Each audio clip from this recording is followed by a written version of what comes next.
திருக்குறள் நீதிக்கதைகள். குறள் எண் 107. அறத்துப்பால். உலகின் பல மொழிகளில் மொழிபெயர்க்கப்பட்ட தமிழ் நூல்களில் முக்கியமானது.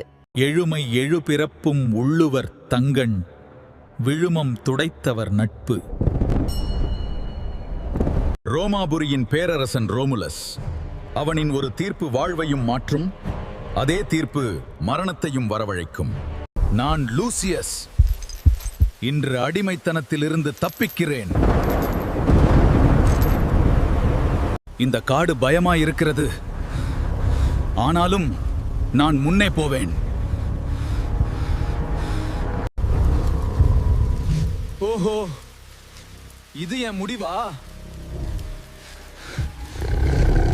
சிங்கத்தின் காலில் பெரிய முள் ஆழமாக தைத்துள்ளது. இதற்கு என் உதவி தேவை. நான் உதவ வேண்டும். உன் கண்களால் நீ நன்றி சொல்வது என்னால் உணர முடிகிறது.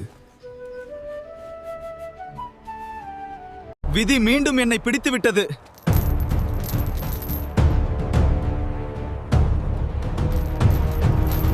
ரோமாபுரி வழக்கத்தின்படி எனக்கு மரண தண்டனை. இதுதான் என் கடைசி தருணம். நீயா அந்த நண்பன்? நண்பா, நீயா? உன்னை காட்டில் சந்தித்தேனே. என்ன இந்த விசித்திரமான இடம் நம்மை சேர்த்து விட்டதே.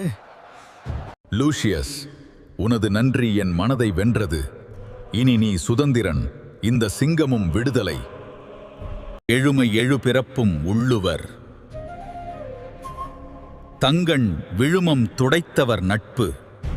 தம்முடைய துன்பத்தை போக்கி உதவியவரின் நட்பினை ஏழேழ் பிறப்பினும் மறவாது நினைந்து போற்றுவர் நன்றியுடையோர்.